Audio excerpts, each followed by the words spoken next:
छिहत्तर के मेला में मनोरंजन से 1,28,00,000 रुपया आ रहे। एपरी बेर ई मेला में बढ़ी की बड़ी घटी? बड़ी अपने के बढ़ले बा 1,25-30 लाख के हाराहारी में।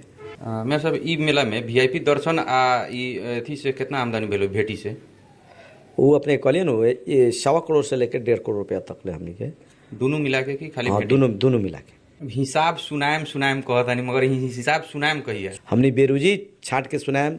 रमेश जी हमार 10 लाख रुपया लेके भागल बड़न, कानूनी पेचरा में जाएम सब उनका के हमनी के गिरफ्त मिलेम सब, बिहान बेला हमनी के थुना में रह के उनका ससुल ऊपर करम सब, मगर हमनी के हिसाब हमनी के 16 गते शनिवार के हमनी के हिसाब गणिमय के सार्वजनिकरण करम सब। गाँव के लोग के और बाहर के लोग के समाने कर दिया गया हुआ, तो यही चलते ज़्यादा हुआ राजनीतिक हो रहा बा। ये लेके सामान्य बा।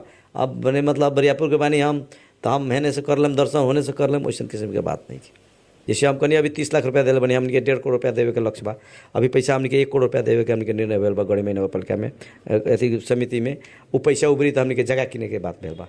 जैसे चिड़ियाखाना हमने के बन रहा बा, वो लोग हमने के जगह किने खरीद करे के हमने के प्लानिंग हो चुकल बा। ये पैसा पूरे देश में गेल, सरकार के फायदा भेल, मगर सरकार के वो टाइप के ध्यान नहीं कि हमने के गणिमय मंदिर पर। लेकिन सब लोग के सरकार वाला लोग के हम नर्म निवेदन करम कि गणिमय मंदिर से देश के ही विकास हो सकेला। इतना बड़ा जनशक्ति आवेला, इतना बड़ा धार्मिक पर्यटक के मतलब महासागर आवेला, एकरा के बढ़िया से व्यवस्थापन करल जाई तो देश के बहुत बड़का एगो मेरुदंड और विकास करे के एगो अथी हुई।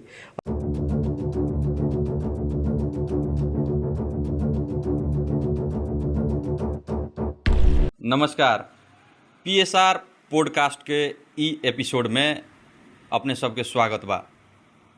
आजू हमनी के साथ में हमनी के अतिथि बारन महागढ़ीमाई नगरपालिका के नगर प्रमुख उपेंद्र यादव जी। उनकरा साथे आज हमनी खास करके गढ़ीमाई के मेला संबंधी विशेष बात करेम सन। सबसे पहले उनकरा के स्वागत कल जाओ। मेयर साहब स्वागत बा। धन्यवाद। का हो रहा बा मेयर साहब अब आजकल? अभी नगरपालिका के दिनचर्या, नगरपालिका के नगरवासी के सेवा, अभी मेला संबंधी गतिविधि गढ़ीमाई के जौन अथी रहे हर हिसाब सार्वजनिक ना भेल कह के अभी तक ले ई सब किस्म के आरोप आ रहल बटे। एमे का बटे अभी तक ले मेला के हर हिसाब काहे ना सार्वजनिक भेल? ऐसे बा का गढ़ीमाई के 5 वर्षीय मेला के हमनी के अवधि तोकले रहनी से 14-15 दिन के मेला के शुरू में देखले ओकम बाइनर में कि 15 दिन हमनी के मेला लागेला। 15 दिन तो 15 दिन के हमनी के सार्वजनिक सूचना भी कहनी सा, और उस सूचना बाद में महीना दिन भइल कि अभी मेला 1 महीना लागे वाला अवस्था आ गए। ओकरा बाद में मेला के अपने के लगभग 2 से 2.5 महीना मेला निरंतर लागते रह गई, और निरंतर हमनी के व्यवस्थापन में खटले रह गई सब 2-2.5 महीना तक। अपने लोगन देखले ओकम कि खिचड़ी मेला के भी माघे संक्रांति मेला भी ऐसा लाग रहा है कि बिरगज तक ले जाम लाग रहा है, बॉर्डर तक ले जाम लाग रहा है, चारों तरफ जाम लाग रहा है।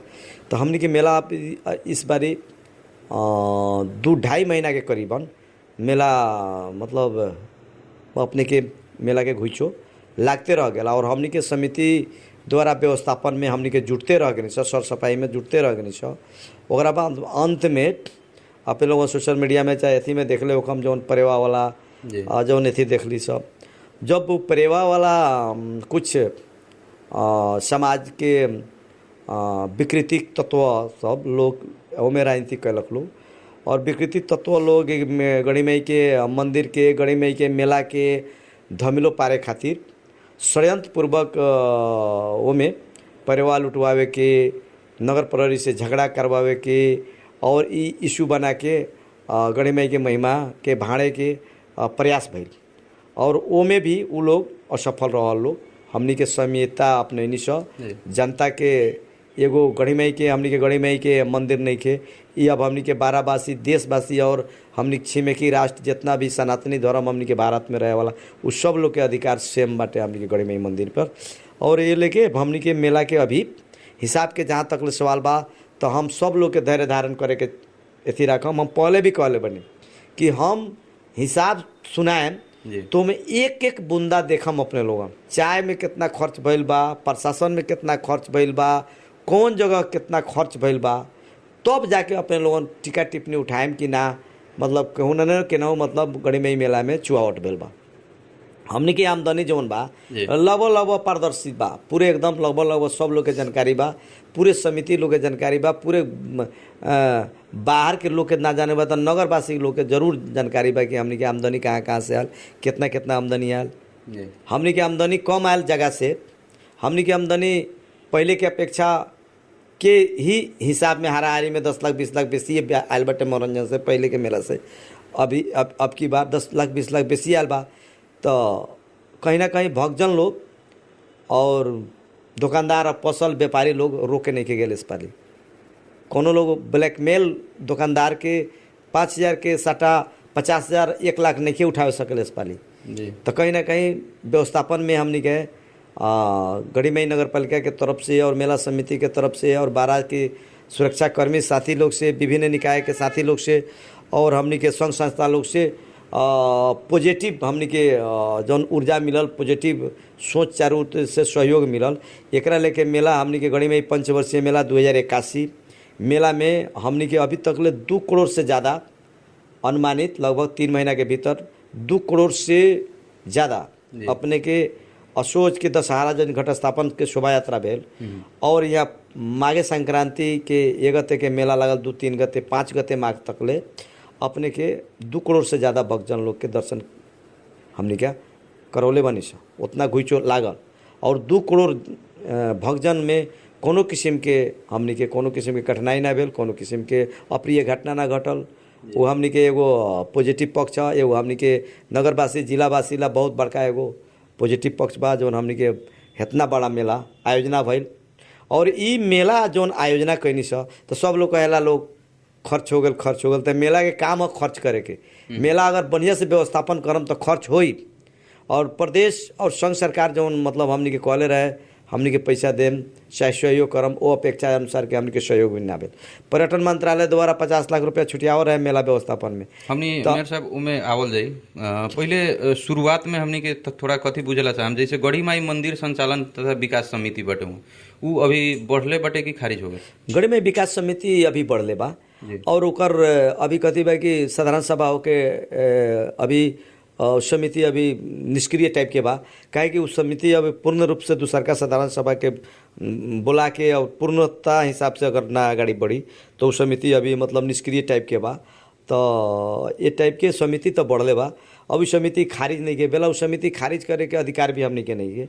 वो तो अपने के 2034 के तहत सीडीओ कार्यालय के तहत एगो मतलब दर्ता का संस्था बा, ओकर नियमन अनुगमन खारिजी सब मतलब सीडीओ कार्यालय द्वारा ही हुई। हमने के एगो मतलब उस संस्था के एगो गाइडलाइन दे देम कि तोरा इतने काम करे के बा, इतने काम करो, तू इतना तकले तोरा काम करे के अधिकार बा, अपने लोगन हे टाइप के चली। हमने के सहयोग के हिसाब से समिति हमने के नगरपालिका द्वारा मेरे साहब इससे पहले देखले रहनी कि साधारण सभा ओकर मेला से पहले भेल रहे 2076 साल के जौन मेला लागल रहे उससे पहले उस साधारण सभा भेल रहे। विधान से भी लगभग ई मेला से 2081 के मेला से लगभग 3 महीना पहले साधारण सभा होए के चाहिए, मगर ई मेला बाद अपने लोगन साधारण सभा काहे कैली ओकरा? ओमे उहे तो पहले हम कहनी कि ओकर अधिकार क्षेत्र हमरा से बाहर बाटे। ओकर साधारण सभा टाइम पर होई ना होई और करावे के ना करावे के ओकर संपूर्ण जिम्मेवारी हमनी के प्रमुख जिला अधिकारी जी के बा। और ओकरा तहत बहुत लोग डेलीगेशन में भी गए रहे, अपने के जानकारी करावतनी। तो उ लोग के विधान में बाकी 1 बरस तक ले अपने के पटक के 6 महीना के म्याद सारे के उ लोग के अथी बाटे विधान में बाटे। वो विधान के उ लोग अपन अथी कलक और वो विधान के तहत उ लोग अगाड़ी बढ़ल लोग और मेला के बाद उ लोग साधारण सभा रखे के प्रयास कलक। अभी देखी हम कहतनी मेला जब बीत गए तो समिति के साधारण सभा मतलब के मतलब होको कह के भी चासो नहीं के दे तो कहीं ना कहीं तो जे लोग उतना चासो देखौले रहे तो कहीं ना कहीं तो मतलब कुछो न कुछो तो गड़बड़ रहे मन में। तो ओमे नगरपालिका ही हस्तक्षेप कैले बा कह के आरोप भी तो लाग रहल बटे कभी ना नगरपालिका के मेयर साहब अपने हस्तक्षेप करके आई डेट सारे के काम कैले बरन कह के आरोप बा अपने पर। केनाहू से नहीं कि हमारा वैसन किस्म के बात हमरा लग आए रहे लोग तो हम कहनी कि हमारा अधिकार नहीं कि ओकरा के कहे के साधारण सभा करे के। हम भी एगो जनता टाइप के बाड़ी ओकरा के कहे तो हमनी के जनता टाइप के बाड़ी हमनी के सलाह सुझाव दे सकी रे। हमनी के ओकर साधारण सभा कब कराई और हमरा के राखी ना राखी ओमे ओ समिति में बोला के साधारण सभा में बोला के ओकर भी आवश्यकता नहीं है। जी। हमनी के एगो तो मतलब पाहुना के रूप में ओमे जा सकीले आ सकीले।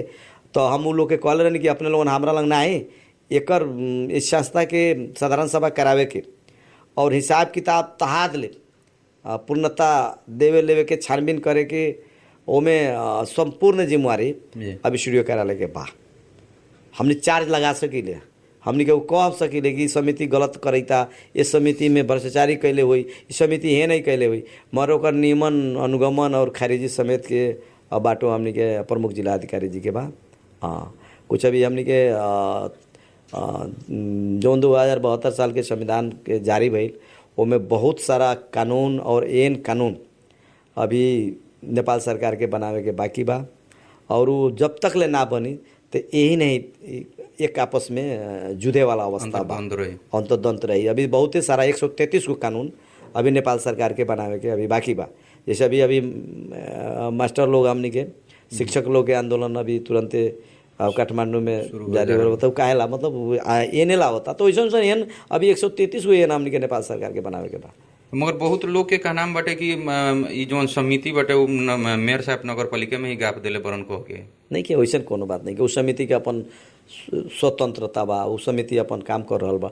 हाँ ये बात बा और समिति के पदाधिकारी साथी लोग हमरा से विशेष हेल मेल करके सहकार्य करके चल रहा बा लोग। तो ये चलते कुछ लोग के अब वैसन किस्म के राजनीतिक देखैया बा, देखे के नज़रिया अपन अपन बा वो टाइप के बा। अब वो पहले के मेला में तो हमनी के गढ़ीमई विकास समिति के तो नगर पालिका के तनावे रहे, कानून ना बुझला के चलते, अधिकार क्षेत्र ना बुझला के चलते तो तनाव रहे।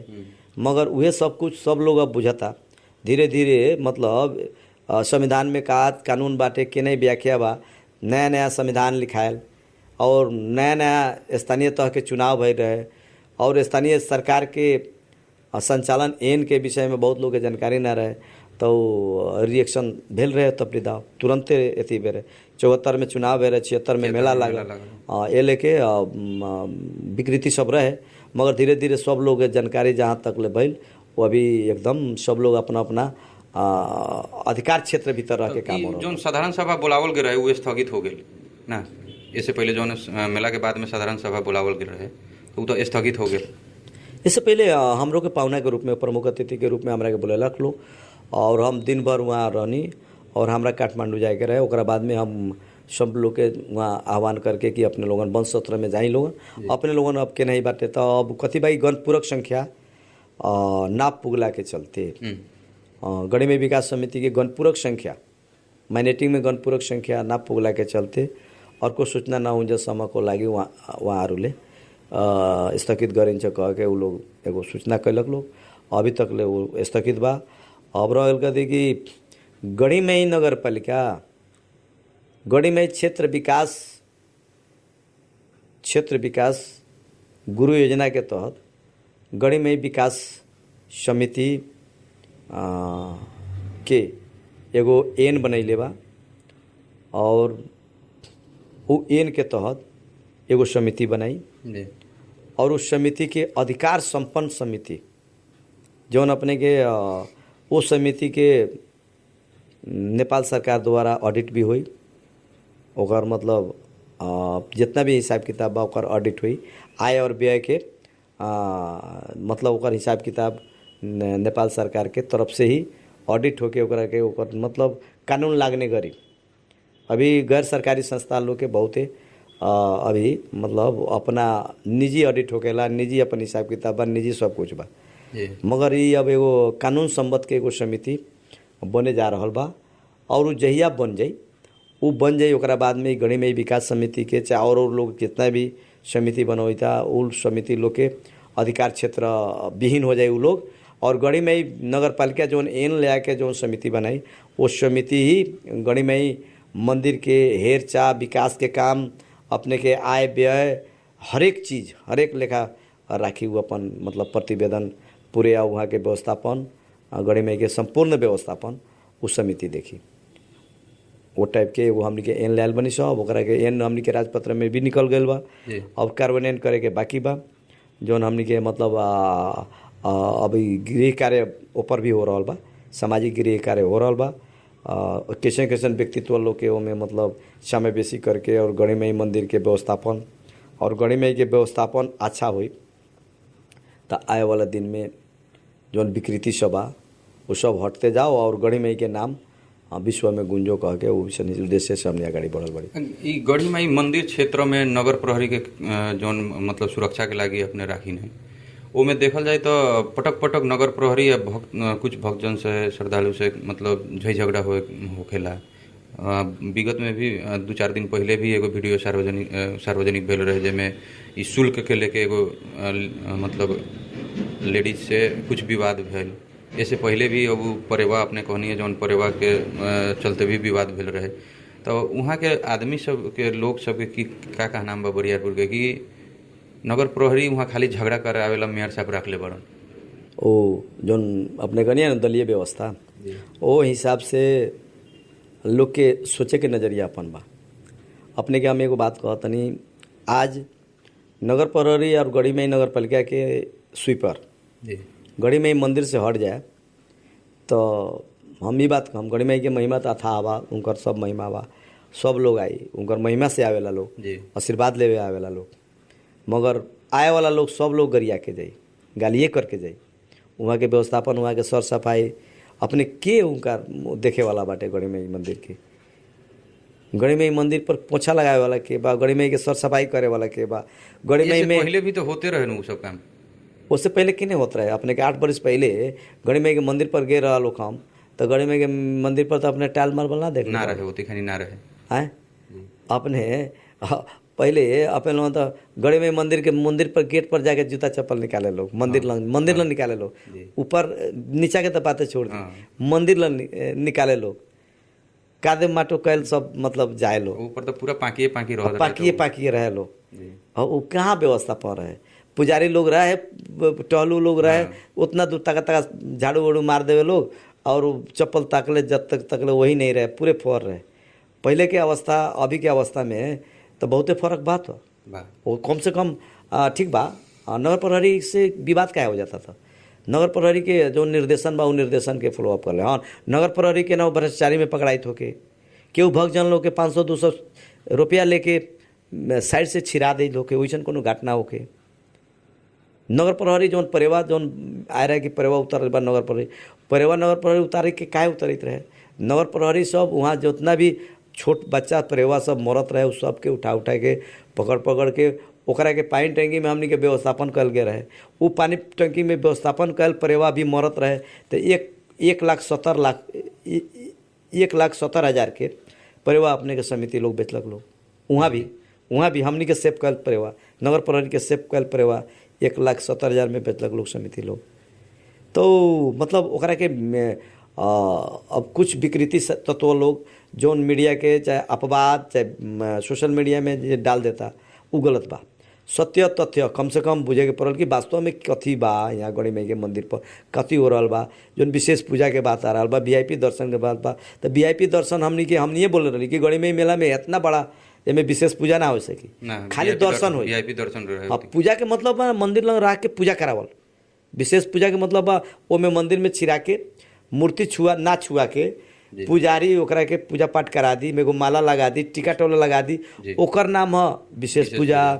VIP दर्शन रहे गड़ी में 1 महीना ला तो ओकर कथी रहे कि कम से कम भीतर जाके दर्शन मंदिर तक ले सोचे ढुका के नमस्ते प्रणाम करा के माता के आ निकाल देवे के तो वो VIP दर्शन हो गए। वो दर्शन के मतलब अपने के देख लेनी तो हमार दर्शन हो गए। चीज अपने पहले कहे ना प्रश्न करनी जो प्रश्न कैले रहनी ओती भी हमनी के मतलब जहाँ तक अपने से बात भी भेल रहे तो वो टाइम में अपने VIP दर्शन कह के कहले रहनी मगर अभी आके जो विशेष पूजा कहनी है 2 बेर के बात बा। एगो मेला से 3 महीना पहले हमनी के विशेष पूजा के अथी कहनी निर्णय कर लेने से मेला से 3 महीना पहले अपने के आसीन में दसई के बेर ओ बेले कहनी और बाद जब गड़ी मई के मेला में जब भीड़ होए लागल तो विशेष पूजा ना हो सके कह के समिति द्वारा और हमनी के ओकरा के आह्वान कहनी स और हमनी के सलाह कहनी सकी ई विशेष पूजा एमे संभव ना हो सकी VIP दर्शन के रूप में अब एकरा के लेवल जा मतलब गड़ी मई ले जाके माता के मूर्ति के दर्शन हो जाए ओकरा के VIP दर्शन हो गए। तो VIP दर्शन के तहत हमनी के भी उहे शुल्क रखनी सा और उस शुल्क है न तो गड़ी मई माता के सहयोग शुल्क अपने के 20 आदमी के अभी हमनी के लिस्ट आयल बा पुजारी लोग लंग से टहलू और पुजारी लोग के 20 आदमी के 44,000 से लेके 35,000 से लेके 25,000 तक ले तलब हमनी के मतलब दे रहल बड़ी 4.5 लाख लगभग समथिंग महीना के उ लोग के खाली। तो हमर कहे के मतलब उ पैसा के हमनी के सहयोग उ राशि से हमनी के पुजारी लोग के व्यवस्थापन दूसर का जितना भी सर सफाई होखेला और गड़ी में लगे जितना भी व्यवस्थापन होखेला वो टोटल नगर पालिका करेला। ई पैसा सीधे गड़ी में विकास के खाता में जाला। हमनी के नगर पालिका के कोनो कर्मचारी 500 शुल्क हाँ जी एकदम वो 500 रुपया अपने कोनो से जाके पूछम कि पैसा गड़ी में नगर पालिका में आज तक ले 1 रुपया ना जाला। उस समिति में जितना भी काउंट होकर समिति में जाला, जितना भी गौर गहना हमनी के गड़ी में मेला में चढ़ल बा वो टोटल गौर गहना हमनी के पूरे समिति द्वारा निर्णय करके और पूरे वीडियो और हस्ताक्षर कितना थान बुझाइले बानी कह के हमनी के गड़ी में विकास समिति के अध्यक्ष जी के पदाधिकारी साथी लोग के हमनी के गौर गहना सब हस्तांतरण कर चुकल बनी छ। अब सिर्फ ऑडिट हो रहा बा अंतिम चरण में हमनी के जौन उप समिति से 1-2 गो उप समिति सब कुछ हमनी के हिसाब किताब ओकनी के हमनी के गड़बड़ लागल बा ओकरा पर छानबीन हो रहा बा और ओकर हिसाब किताब क्लियर कर रहा बड़ी सब बुझौले नहीं के सब कुछ पैसा हमनी के मूल समिति में लाके हमनी लोग छोड़ले बा लोग और कुछ पैसा जैसे पर्यावरण संरक्षण समिति बा हमनी के कुछ पैसा लाके हमनी लोग जमा करा के और अलग अलग अपन काम में लागल बा। उ लोग के पटक पटक हमनी के अथी कर रहा बड़ी बैठक जारी बाटे और सब के हिसाब लेके और हिसाब ना दे वाला के आजे निर्णय भेला कि 2-3 दिन के भीतर जे हिसाब अगर उप समिति ना देता तो हमनी के कानूनी कार्रवाई में जाएम। हमनी के थुना में रह के हमनी के पैसा वसूल ऊपर करम हमनी के जहाँ हमनी के संख्या लागल बा। कौन कौन उप समिति लोग बा वो कहे के मिली कि ना मिली? ऐसे अपने लोगन के जैसे कहलिए ना अभी 2-3 गो उप समिति लोग बा लोग जैसे जगह के पर्यावरण संरक्षण समिति भैल बेटी संरक्षण समिति लगायत के पदाधिकारी में जैसे हमनी के तो जितना भी बेटी संरक्षण भैल बेटी संरक्षण में तो लगभग हमनी के नगर प्रहरी बहुत सक्रियता के साथ में बेटी संरक्षण कैले बा। हमनी के नगर प्रहरी नगर पालिका के ना रही तो शायद बेटी के 1 रुपया अपने उतना दाड़ा भीड़ भाड़ में कितना बेरी झड़क भेल पुजारी में नगर प्रहरी में उ लोग में कितना बेरी झड़क भेल पैसा मतलब है ना बनी पैसा पॉकेट में कोचे के उ सब ला मतलब आवाज़ उठावला कितना बेर तो हमनी पुजारी व्यवस्थापन लोग के उ लोग के बोला के भी समझे नहीं। मूल पुजारी लोग चाहे उ पुजारी जे मेन बैठेला उ लोग ना अथी करला। अब साइड से बहुत लोग आके ओमे पुजारी बन जाला गड़ी में और सब लोग लागी लोग मतलब गड़ी में के पैसा चाहे उ लोग के चढ़ावा हिना बिना करे लागी तो ओकरा लागे बहुते नगर प्रहरी हमनी के सहयोग करके अभी हमनी के मोटा मोटी 1.25 करोड़ 1.5 करोड़ के करीबन अभी पूरे हिसाब क्लियर नहीं भेल मगर अब मतलब अब फाइनल हिसाब आ रहा बा हमनी लोग के काहे कि अभी बेटी संरक्षण से कुछ हिसाब किताब बाकी बा और लोग भी बुझावे रहा बा उ लोग के खर्चा बर्चा काट उट के उ लोग के जितना भी वॉलंटियर रहे उ लोग अपन अथी करके हिसाब दे रहा बा लोग। तो लगभग 1.25 करोड़ 1.5 करोड़ रुपया हमनी के नकदी रसीद और भेटी के चढ़ावा से हमनी के मतलब हमनी के आमदनी भइल बा। इस पाली अपने कहनी है कि पुजारी लोग के हर एक तलब के व्यवस्था कइल गेल बाटे वहाँ अभी तक ले तलब ना मिलल कह के भी पुजारी लोग के कहना बाटे। वैसे कोनो बात नहीं के शुरू में वो लोग अपने से चेक बनवा के सब लोग ऐसे कर चुकल बा लोग बुझ लेल बा लोग शुरू में एने कतरा वो गढ़ी में के मेला जब लागल तो ओमे कथी बा कि हमने हरदम निरंतर कह रहा बड़ी कि अपन लोगन आके पैसा ली उ लोग का नाम कि मेला बीत गल तब हमनी के फैन मतलब महीनवारी में ना रह के हमनी के पैसा जो चढ़ाता और वही में हमनी के बाँट फाट करी भेटी में बाँट फाट हम कहलिए अब हो ही ना सकी वैसा अब ना हो सकी कदापि अपने लोग महीनवारी हो गल बा तो महीनवारी बेस में ही रही कह के वही हिसाब से बात बा पैसा उ लोग के कट गल बा उ लोग के शुरुए में अपने के असोज महीना के ही कट गल बा। अब जैसे मेरे साहब 2076 के मेला में मनोरंजन से 1 करोड़ 28 लाख रुपया रहे एपरी बेर के बटे उससे ज्यादा आ सकले कि 1 करोड़ 12 लाख बा उससे ज्यादा आई इस बार 1 करोड़ 22 जो जे लोग लिखौले हुई टेंडर है 1 करोड़ 22 लाख के जे लोग टेंडर कैलक लोग 22 के मगर वो मनोरंजन में हिसाब कितना आयल वो हमनी के मालूम बानू अपने लोगन के तो 12-14 लाख रुपया भंसार में हमनी के वहाँ डूब गए वही पैसा में से डूबल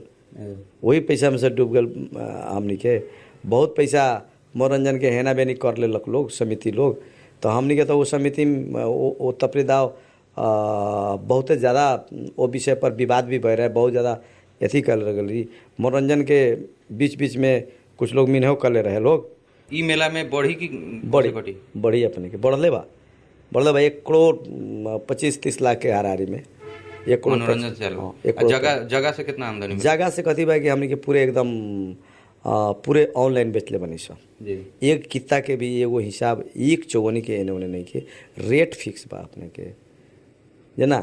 तो वो टाइप के हमनी के जगह से हमनी के बहुत कम पैसा, पहले जैसे 80 लाख के करीबन रहे वो मेला में हमनी के, वो मेला में जमीन से 80 लाख रुपया बा। मगर ये मेला में अब तो ठेकेदार टेंडर लेलक और टेंडर लेके बाद में हमनी के फसल वाला के बहुत ज़्यादा गिदरिम भेल।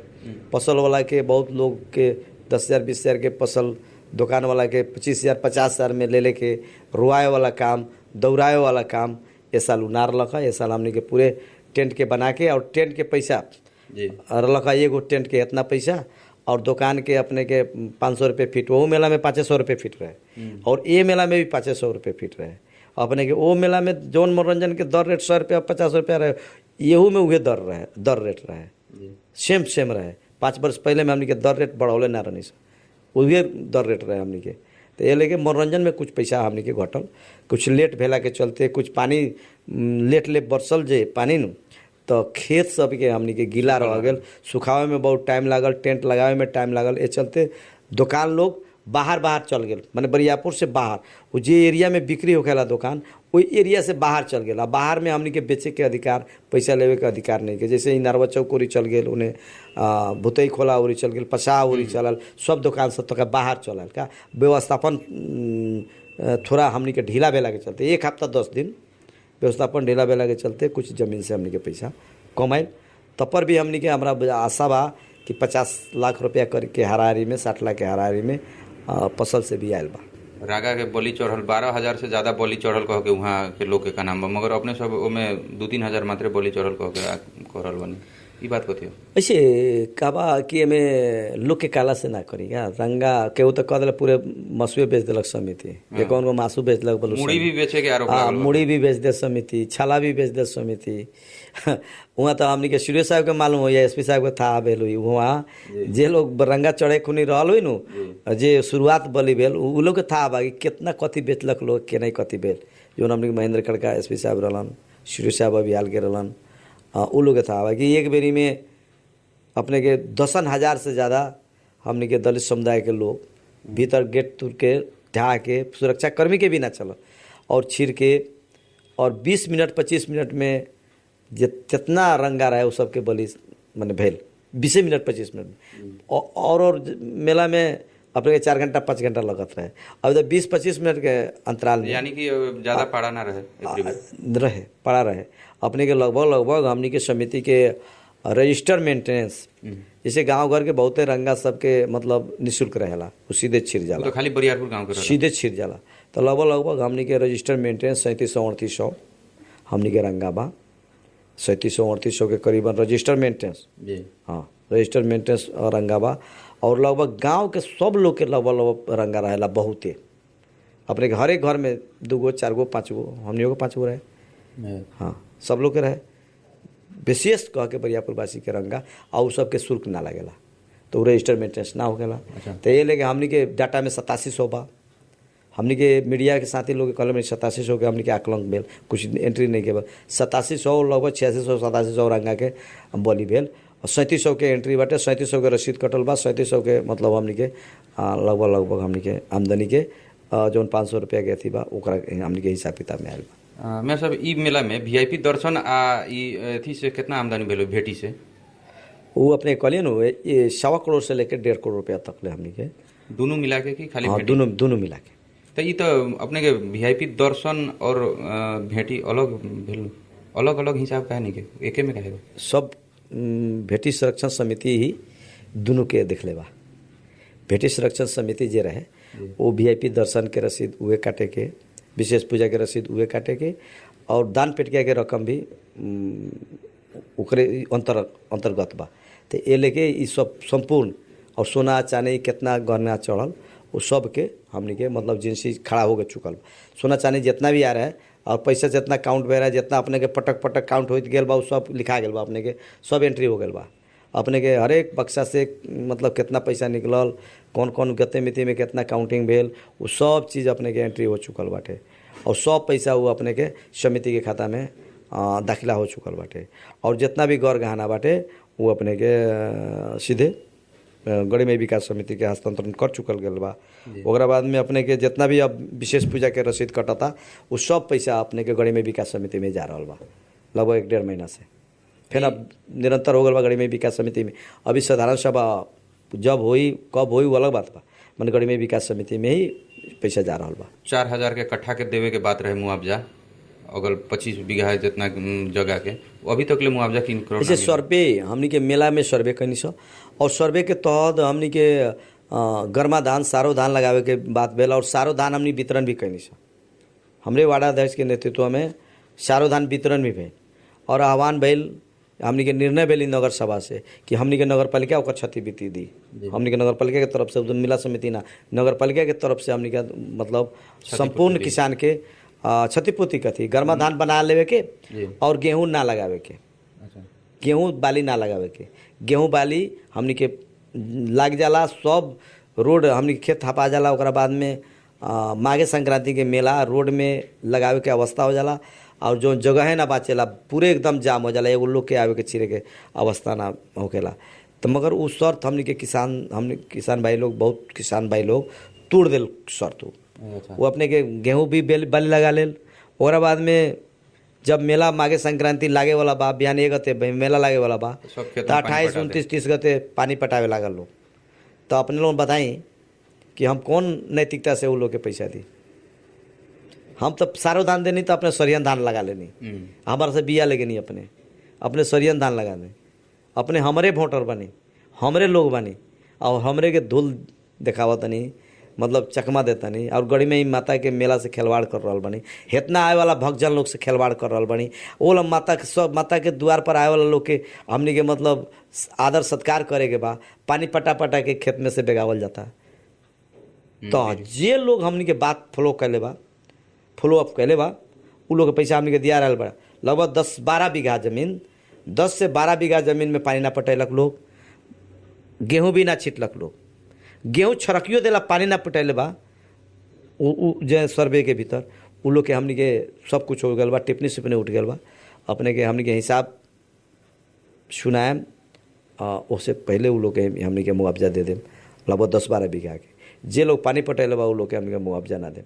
हिसाब सुनाएम कहतानी मगर हिसाब सुनाएम कहिए 16 गते हमनी के अपने दाव बैठ के काल आज से हमनी के बैठे थे, निरंतर बैठ रहा बड़ी 3 दिन से हमनी।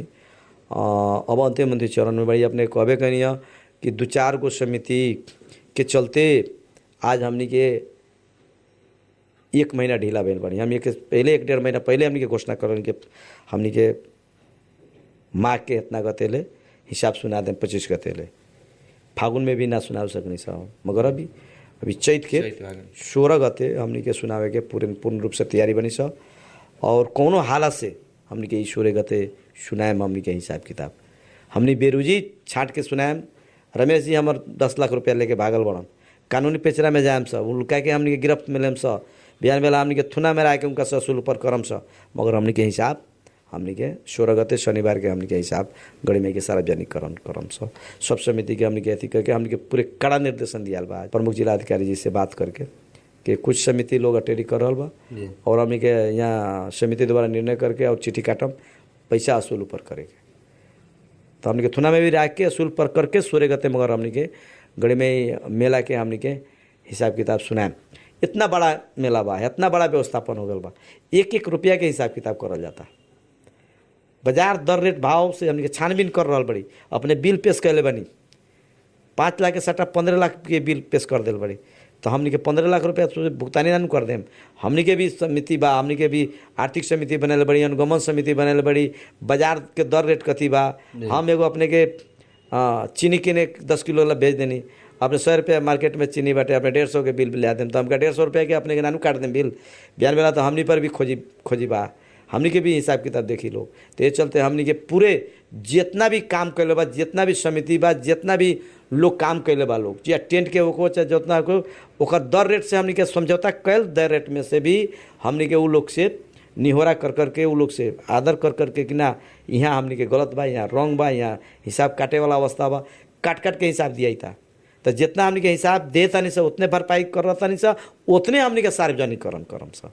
कोनो लोग से 10 लाख के हमनी के मतलब एग्रीमेंट भेल बा, आई डेकोरेशन कर देवे के, चाहे खाने पानी कर अथी कर देवे, चरपी बना देवे के, तो में से हमनी के 8 लाख भुगतानी हो रहा बा, 20% काट के भुगतानी हो रहा बा। गड़ी माई के मंदिर के 2 रुपया बचत करेला, वैसन किस्म से अवस्था बा। अभी तक नगर पालिका हमनी के 76 के मेला में 2.5 करोड़ रुपया खर्च कैलक नगर पालिका। 76 2.5 करोड़ रुपया खर्च कैलक। में कितना कर अभी नगर पालिका जमा 30 लाख रुपया हमनी के दिले बानी सब। गड़ी में तो संघ से या प्रदेश से भी तो सहयोग हुए रहे ना? कुछ नहीं के भेल संघ से, खाने पानी के तो पूरा 1 रुपया संघ से नहीं के। प्रदीप जी के 2 गो बोरिंग हल बा बस, वो छोटा छोटा बोरिंग होकेला जौन प्रदीप मंत्री जी के हमनी के मंत्रालय से प्रदेश के तरफ से हुए। अब कहीं 50 लाख रुपया पर्यटन मंत्रालय से विनियोजित भेल। वो 50 लाख रुपया हमनी के मेला समिति से कोनो समन्वय ना करके अपना से कथी कथी करने में गड़ी में के पेज बनवेले बा लोग, गेट बनवेले बा लोग, मंत्री जी के लोग के। हमनी के मेला में पैसा नहीं खियालू, वो लोग अपन पर्यटन मंत्रालय द्वारा, सचिव द्वारा, यहाँ के मतलब कार्यालय द्वारा वो लोग खर्च कैले 50 लाख रुपया। हमनी के गड़ी में मेला समिति नहीं जनत 50 लाख, चाहे नगर पालिका, वो 50 लाख रुपया के हमनी नहीं जनत कुछ। पहले तो अपने कहनी शटर जब बनैनी जितना भी गड़ी माई के जो खुदरा फसल सब रहे उ सबके व्यवस्थापन करे लगी, पूरा फसल बना शटर बना के उ सबके भाड़ा में लगैनी। मगर हाल आके अपने गड़ी माई मंदिर के गेटे के बगल में 2 गो शटर बनेले बनी, जेमे अपने पर आरोप बाटे कि एगो शटर से 7 लाख, एगो शटर से 9 लाख रुपया लेले बनी कह के बाजार में पूरा हल्ला बा। ए पर अपने के का कहना बा? वो सब सरासर गलत बात बा, वैसन किस्म के कोनो बात नहीं है। हमने के एगो शटर बनावेला, अपने देख ली एगो शटर बनावेला कितना बड़का बवाल बेरे। उस शटर वाला के अपने के हनुमान मंदिर के शटर गेट पर के शटर वाला के राजनीतिक प्रतिशोध से सब लोग के हटावल गए, सब लोग के शटर मिलल, सब लोग के शटर मिलल। राजनीतिक प्रतिशोध से शटर ना मिले सकल एक आदमी के, तो ओकरा बनावेला कितना बवाल भई रहे, तो वो अपने लोगन भी देखे तो, अपने लोगन भी देखे तो हम एक बात। दूसर का बात, माया का के फसल सबसे 1 नंबर फ्रंट में रहे एक आदमी, माया शाह कलवार बड़ा, उनकर 1 नंबर में रहे। मगर हमनी के मुखिया जी, बड़ा अध्यक्ष जी काका पका करके उनका के कोना खाने में लगलन। और हमनी के नगर पालिका के तरफ से, कार्यपालिका के तरफ से पहले से ही हमनी के माने पालिका के तोकल चीज बेचेला 2 गो फसल हमनी के थापे के हमनी के निर्णय भेल बा। तो विशेष रहे जवन की बाजार में ना मिली उ चीज होता है मिली कह के ओकर विषय में कहत जौन मतलब अपने के गुणस्तरीय लड्डू और गुणस्तरीय पेड़ा, जैसे कि जानकी मंदिर हाँ, गुणस्तरीय लड्डू और गुणस्तरीय पेड़ा, तो वो हिसाब से हमनी के 25% कुल बिक्री के नफ़ा के मतलब दर रेट के 25%। जैसे हम 200 रुपया तोक दिली अपने के, 200 रुपया में अपने के 50 रुपया हमनी के समिति में देवे के हुई ईमानदारी पूर्वक। और ओकर रसीद काटे कोई पर डे कितना बेचनी कह के कितना, वो में से जे मिठाई की नहीं था ओकर रसीद काटे के पड़ल, उस रसीद कटाई अपने के मतलब इतना किलो बेचनी इतना अथी कली। तो वो टाइप के हमनी के 2 जगह मतलब हमनी के लड्डू और पेड़ा और मलिदा के 3 किस्म के मिठाई रखे के मतलब और शर्त में हमनी के 2 गो फसल वहाँ दियाल बाटे। और जौन बा लोग बोले के तो कोनो कुछ बोली 10 लाख 20 लाख 25 लाख 50 लाख रुपया ले लो, तो बोला के कोनो ओकर कोनो औचित्य नहीं के। और लोग तो मतलब बोलते रही, बोले वाला लोग बोली। हाँ, ई हमनी कमी कमजोरी बा कि गड़ी में लंग अभी समिति या गड़ी में विकास समिति या नगर पालिका द्वारा बनावल जौन समिति का आयन बा, उस समिति ना आयला के चलते वहाँ के गुणस्तर में कमी हुई, एकदम क्लियर बात बा। जौन शर्त रखा रही वो में नहीं के, वो शर्त अनुसार के बिक्री बंटा ना होत हुई। अनुगमन के बाटों में थोड़ा दिक्कत बा, काहे कि हेर चाह करे वाला निरंतर वहाँ समिति रहे के पड़ल और समिति देखे के पड़ल, व्यवस्थापन देखे के पड़ल और तोकल चीज ही बेचे देवे के पड़ल। सामाजिक संजाल में एगो कथी मतलब अपने के मतलब लॉग पास के आदमी सब एगो सूचना जारी कर रहल बा लोग कि अब से मोबाइल प्रतिबंध हुई गढ़ी माई के मंदिर में। ई बात कितना सोच बाटे? ये विषय के नहीं उठायल कि जैसे गढ़ीमई मंदिर में जाके अपने कहलियन मतलब भरकर की मतलब नगर प्रहरी से कहे मतलब भक्तजन लोग से विवाद हो। हम पटर पटर कहले कि भक्तजन लोग हमने के देवता बा, केहू लोग के मतलब उ लोग के आगंतुक पाहुना पर केहू लोग के हमने के या पुजारी बाड़न, चाहे लोग नगर प्रहरी बा लोग, चाहे वहाँ के गार्ड हो, चाहे मतलब गढ़ीमई विकास समिति के पदाधिकारी लोग, वो सद्भाव किस्म से वातावरण में आदर के साथ में ना बुझले बा उस चीज़ के बुझावे के पड़ल, आदर के साथ में बुझावे के पड़ल। और कुछ लोग विकृति टाइप के ही लोग आके और गढ़ीमई मंदिर पर हम वही तेरी दर्शन करे आस्था बोक के अपने कोना हिसाब से कौन आस्था से आयल बड़ी गढ़ीमई मंदिर पर दर्शन करे खुनी अपने हाला होली और अपने क्रोध कर लेम तो अपने के दर्शन अब सफल भेल, अपने शांतिपूर्वक मतलब शांति ला आयल बनी, शांति के खोज में आयल बड़ी, संतुष्टि ला आयल बनी। अपने अब गढ़ीमई मंदिर पर जाके अशांति करे लगाम तो अपने गढ़ीमई कैसन आशीर्वाद दिया। तो ये लेके वैसन लोग के ला हम ये बात कहनी कि गढ़ीमई हम एक बार बोलले बनी का एक पत्रकार लोग पे हम कहनी देखी बहुत वीआईपी लोग के बहुत नेता लोग के सिस्टम में चले के पड़ेला, जहाँ के जोन सिस्टम बा चलन बा वो चलन के धार्मिक चलन अपन धार्मिक चलन बानू तो अपन धार्मिक कानून तो बानू, धार्मिक कानून तो अपन एगो अपन कानून बानू। मुस्लिम लोग समुदाय लोग के अपन एगो कानून बा, हिंदू समुदाय के अपन कानून बा, केनहू के हनुमान मंदिर के अपन विशेषता बा, केनहू के अपन गढ़ीमई माता के अलग विशेषता बा, पशुपतिनाथ के अलग विशेषता बा और अपन व्यवस्थापन बा, अपन कानून बनौले बा, लोग कार्यविधि बनैले बा, मंदिर संचालन कार्यविधि बाटे एगो। तो हम कहनी ये विषय में कहनी कि नहीं सोशल मीडिया में गढ़ीमई के बदनाम ना करे लोग, ये कोनो जबरदस्ती ना और दर्शन करेला मनाही थोड़े बा, सब लोग के उतना दर्शन करेला बा। कुछ नज़दीक में जाके विशेष पूजा करावेला 500 सहयोग राशि बा। और ये से कहनी कि पशुपतिनाथ में मोबाइल निकालते मतलब मोबाइल छीन लेवेला लोग, भीतर में ग्राउंड के भीतर में मोबाइल नहीं एंट्री बा, ग्राउंड के भीतर में कोनो किस्म के वीडियो ना करे के बा। तो वो विषय पर हम कहनी कि आए वाला दिन में गढ़ीमई में व्यवस्थापन ऐसा होई कि बिहान बेला गढ़ीमई मंदिर में भी मोबाइल नो एंट्री हुई। केहू अगर जाता कहे कि ना हमने के जबरदस्ती हमनियो भीतर जाम 10 जना 15 जना के ग्रुप, वहाँ वो महिला जे रहनी वो महिला सरासर मतलब वीडियो में भी देखा तो कम मतलब जीत पर उतर के रहनी, जीत के उतरला से नियम परिवर्तन कर कि कहीं ना कहीं अपने लोग के भी प्रचार प्रसार के कमी बा वहाँ।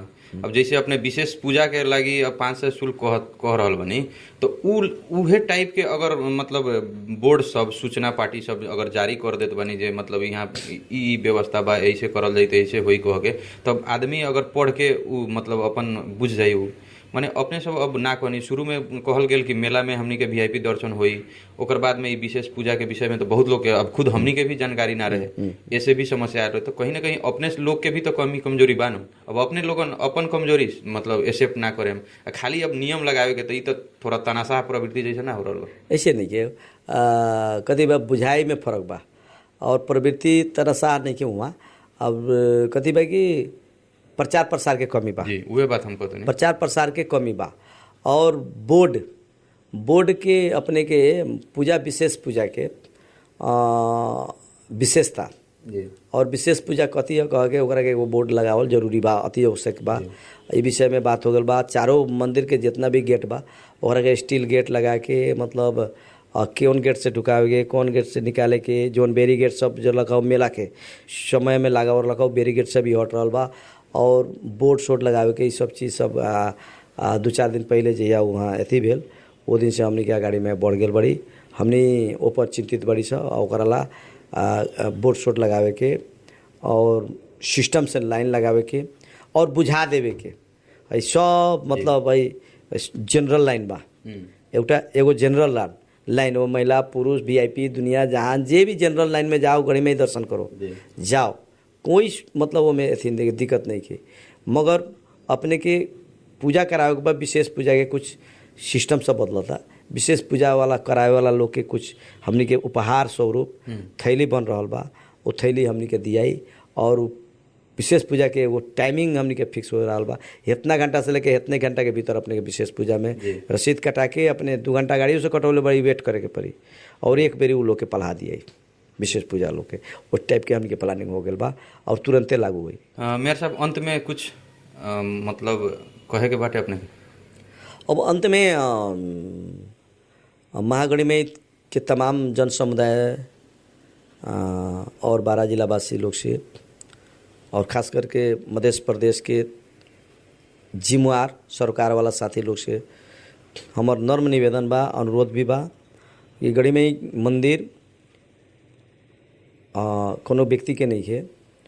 आज हम बनी वहाँ मतलब जिम्मेवार पक्ष हम बनी, समिति बा। बिहान अपने हुकम केहू हो सकेला, बिहान बेला राज्य के नीति नियम बदली, बिहान बेला बीरगंज के आदमी, काठमांडू के आदमी, जनकपुर के आदमी गणिमय के संरक्षण में भी हो सकेला। कह के वैसन किस्म से भी कानून के परिवर्तन, कानून वैसन आ सकेला। तो ये लेके गणिमय माता हमनी के सब लोग के माता बानी, हमनी लोग के मान और सम्मान के बात बा।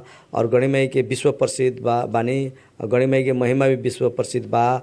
ये लेके सब लोग हमनी के गणिमय माता के संरक्षण करल जाओ, महिमा के संरक्षण करल जाओ, गणिमय की महिमा के अथी करल जाओ। कमी कमजोरी बाटे तो ओकरा के हमनी के सोशल मीडिया दुनिया जहान में ओकरा के ना उछाल के ओकरा के मतलब ओकरा पर बहस होको, राजनीतिक बहस होको, सामाजिक बहस होको, और वो बहस के तहत हमनी के गणिमय माता के सब लोग मिल के हमनी के आगाड़ी बढ़ावल जाओ। और जे लोग के बुझात हुई कि गणिमय मंदिर पर आज से पहले देखी वहाँ आज से एगो हमनी के अपन पॉकेट के लोग के, एगो हमनी के पार्टी के लोग के, एगो पॉकेट के लोग के, हमरा टोला के शाखा संबंधी के हम अपन एगो लोग के हमनी के वहाँ सेटर ना दिले बड़ी 250 सेटर में एक पीस सेटर नहीं के दे, तब पर भी लोग के चार्ज बात दुनिया जान।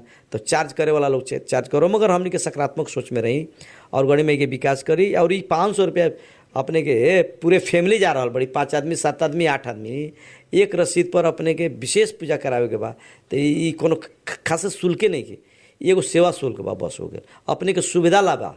ये लेके सब लोग एक पर टीका टिप्पणी ना करके सब लोग सहयोग करके, और ये लेके पहले भी देख ले हम अपने लाइन लगती नू इस सेवा विशेषता ना रहे तो कोनो आके पछाड़िए से गाड़िए से लाइन में ढुक जाए, लोग गांव के लोग आके गाड़िए ढुक जाए। तो इस सब लोग के भी ये विषय में बात करे पर कि अब गांव के लोग के भी वंचित बा, केहू VIP नहीं के सिस्टम में बा, सेवा शुल्क ओकर कटा रहल बा, तो केनहू के लोग VIP बा, केनहू के लोग VIP नहीं के। ये लेके गांव के लोग के और बाहर के लोग के सामान्य कर दिया गया बा वहाँ। तो यही चलते ज़्यादा वहाँ राजनीतिक हो रहा बा। ये लेके सामान्य बा। अब बने मतलब बरियापुर के बानी हम तो हम हेने से कर लेम दर्शन, होने से कर लेम, वैसे किस्म के बात नहीं की। लेकिन सामान्य बात सब लोग के सामान्य बा। रमेश जिला भी सामान्य बा, गाँव के लोग के भी सामान्य बा। अपने जाके देखम गाँव के लोग कहने से छिड़ के होने जाके दर्शन कर ले, वैसा नहीं के। ये विशेषता बा। लेकिन संपूर्ण लोग से अनुरोध बा गणिमय के हमनी के सगाऊ लोगन सब लोग हमनी के गणिमय एगो हमनी के एगो बड़का एगो चिनारियो बा। ये चिनारियो के धार्मिक ठाव के हमनी के गणिमय के ठाव से अपने एगो और देखी छोट में मंतंत में जाते जाते गणिमय के मेला से गणिमय नगर पालिका के घाटा भइल बा। कैसे? वहाँ के जनता के घाटा भइल बा। वहाँ के हर एक घर में पाहुना आयल, बोरा बोरा चावल कुटा के पाहुना स्वागत भेल, 10 रुपया पॉकेट के धयल धरावल खर्च हो गए। तो माना था नहीं जी बानू नगर पालिका के व्यवस्थापन करे में नगर पालिका के कुछ खर्च बा। जैसे हम कहीं अभी 30 लाख रुपया दिले बनी, हमने के 1.5 करोड़ रुपया देवे के लक्ष्य बा।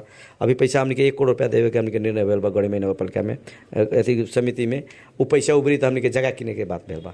जैसे चिड़ियाखाना हमने के बन रहा बा, वो लोग हमने के जगह किने खरीद करे के हमने के प्लानिंग हो चुकल बा। मगर यहाँ 2 करोड़ लोग आयल, यहाँ चिवड़ा किनलक, चावल किनलक, दाल किनलक, देश के रॉयल्टी आयल बाटे। 753 में राजस्व बांट फाट के पैसा जाई, वो डीजल बिक्री भइल, यातायात के पैसा तिरायल,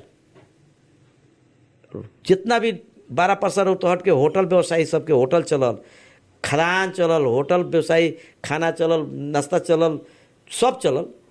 देश में 2 करोड़ लोग आयल, एमें 1 करोड़ रुपये 1 करोड़ भारत के लोग आयल, वो लोग भी आयल लो। बिहार में बंद बा, यहाँ आगे नेपाल में दारू पीलक लोग, ओकर रॉयल्टी सब पूरे देश में गेल। 753 पालिका के हमरा पालिका से रॉयल्टी गेल बाटे। हमरा पालिका के चलते, महागणिमय पालिका के चलते, गणिमय मंदिर माता के चलते राजस्व जो उठल हुई 2 करोड़ आदमी के, देश भर के 753 में हमने के राजस्व बांट फाट के पैसा गई। ये माना तो नहीं अपने रिसाइकल बानू जो मतलब ई पैसा पूरे देश में गेल, सरकार के फायदा भेल, मगर सरकार के वो टाइप के ध्यान नहीं कि हमके गणेश मंदिर पर लेके सब लोग के, सरकार वाला लोग के हम नर्म निवेदन करम कि गणेश मंदिर से देश के ही विकास हो सकेला। इतना बड़ा जनशक्ति आवेला, इतना बड़ा धार्मिक पर्यटक के मतलब महासागर आवेला, एकरा के बढ़िया से व्यवस्थापन करल जाई तो देश के बहुत बड़का एगो मेरुदंड और विकास करे के एगो अथी हुई। अपने के करोड़ों लीटर डीजल बिकायल हुई, पेट्रोल बिकायल हुई न, तो सरकार के तो 2 रुपया रोटी गेल। उतना करोड़ आदमी आयल तो चावल दाल खदान, अपने के लुगा कपड़ा खिलौना, मेला में मनोरंजन, दुनिया जहान सब पैसा तो रॉयल्टी के अनुसार के सरकार में राजस्व बाँट फाँट उ सब पैसा राजस्व में गेल। और 753 पालिका 7 प्रदेश सिंगो नेपाल वो राजस्व में गणेश माई के राजस्व से थोड़ा तो गेल हुई, कुछ ना कुछ गेल गणेश माई के चलते, गणेश माई की माता की कृपा से ऑल नेपाल के उतार राजस्व गेल बा हमनी के मेला से। हमरा के बोलैली एकरा लेके धन्यवाद बा अपने के। नमस्कार।